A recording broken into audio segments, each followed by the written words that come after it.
Exercise 1 के B का 5 number में देखेंगे। देखिए आपका इसमें फर्स्ट क्वेश्चन है गुणनफल -9 इंटू -5 इंटू -6 इंटू -3 धनात्मक है, जबकि गुणनफल -9 इंटू -5 इंटू 6 इंटू -3 ऋणात्मक है, क्यों? देखिए हमने आपको पहले ही बताया था प्रीवियस क्लास में, माइनस को काउंट करिए, अगर वो सम संख्या आएगा, जैसे इसमें देखिए 1 2 3 4 बार माइनस आया है, सम संख्या में धनात्मक होता है और विषम संख्या में ऋणात्मक होता है। ठीक है, सम संख्या में धनात्मक होता है और विषम संख्या में क्या होता है, ऋणात्मक होता है। तो चलिए इसको हम लोग इसी प्रकार से लिख देंगे। कितना, ये 5 का 1 है ना, 5 का 1। देखिए दोनों लिख लेते हैं, -9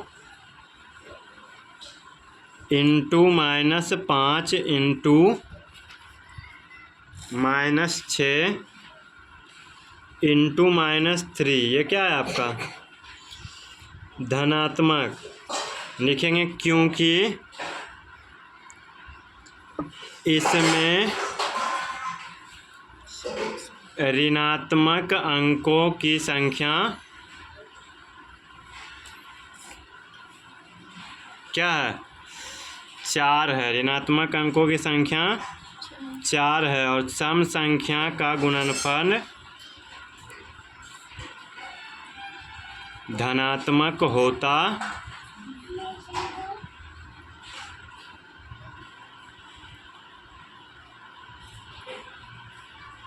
लेकिन देखिए इसी में बोल रहा है क्या, -9 गुना -5 गुना 6 गुना -3, ये आपका क्या है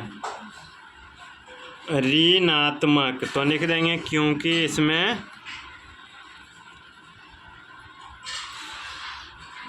ऋणात्मक अंकों की संख्या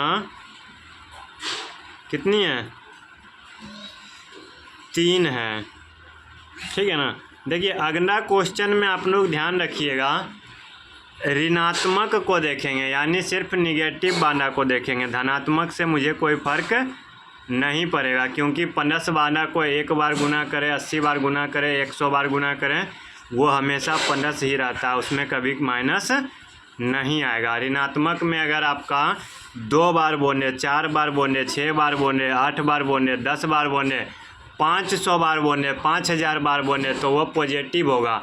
लेकिन अगर 1 बार बोले, 3 बार बोले, 5 बार बोले, 7 बार बोले, 9 बार बोले, 101 बार बोले, यानी विषम संख्या बोले, तो आपका वो क्या हो जाएगा, निगेटिव होगा। ये आपका क्या होगा, निगेटिव होगा। तो उसी में आपको बताया जाएगा कि कितना बार गुना करना है, तो आपका निगेटिव होगा या पॉजिटिव, निगेटिव होगा या पॉजिटिव, यही आपका पूछेगा।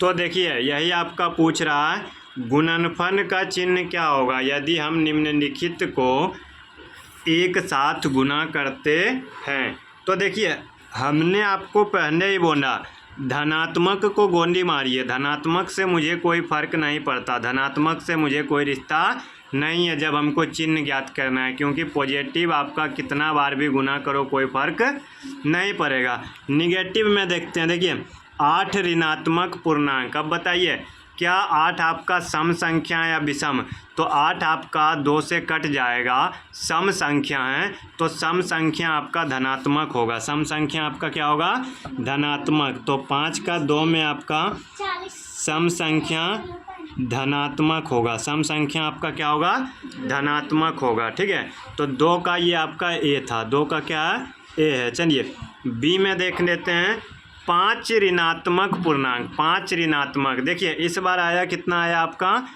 5 आया, क्या आया, 5। अगर आप 5 2 से डिवाइड करोगे तो नहीं कटेगा, इसका मतलब है ये आपका जो है, ये क्या है, ये आपका जो है, ये आपका विषम संख्या है, तो विषम संख्या आपका ऋणात्मक। अब आप सोच रहे होंगे ये धनात्मक और ऋणात्मक का मतलब क्या है, धनात्मक मतलब पॉजिटिव और ये निगेटिव। अब अगर आप सोच रहे हो पॉजिटिव का मतलब क्या है, तो पॉजिटिव का मतलब प्लस और निगेटिव का मतलब माइनस। ओके ना, चलिए अब आगे देखते हैं। -1 को 12 बार, -1 को 12 बार, कितना बार? 12 बार। बताइए 2 से 12 कट जाएगा, 2 से 12 कट जाएगा, तो आपका ये सम संख्या है। ये आपका क्या है? सम संख्या। तो सम संख्या का हमने आपको बताया था धनात्मक। क्या होगा? धनात्मक। अब चलिए अगला देख लेते हैं डी नंबर।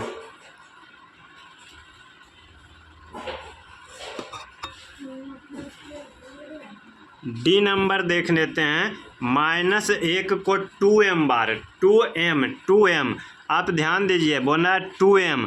m एक प्राकृत संख्या, अगर m में आप दुनिया का कोई नंबर रख दोगे ना, ये आपका सम संख्या आएगा, क्योंकि 2 से अगर गुना कर रहे हैं तो 2 से वो भाग भी हो जाएगा। तो जब सम संख्या है तो ये आपका क्या होगा? ये भी आपका हो जाएगा धनात्मक। ठीक है, तो इस प्रकार से आपका 5 नंबर कंप्लीट हो चुका है। आपके लिए एक टास्क है, आप इसका बताइएगा कि इसका आंसर ऋणात्मक होगा या धनात्मक होगा। कमेंट करके आप लोग इसका उत्तर बताइएगा कि ये आपका ऋणात्मक होगा या धनात्मक। ठीक है, ये आपका संख्या दिया हुआ है -2 × -5 × -6 × -4 × -3। आपको कमेंट करके बताना है कि ये आपका धनात्मक होगा या ऋणात्मक। ओके, चलिए इस वीडियो को हम लोग यहीं पर समाप्त करेंगे। नेक्स्ट वीडियो में आपको 6 नंबर से स्टार्ट करेंगे। ठीक है, चलिए मिलते हैं नेक्स्ट वीडियो में। धन्यवाद, जय हिंद।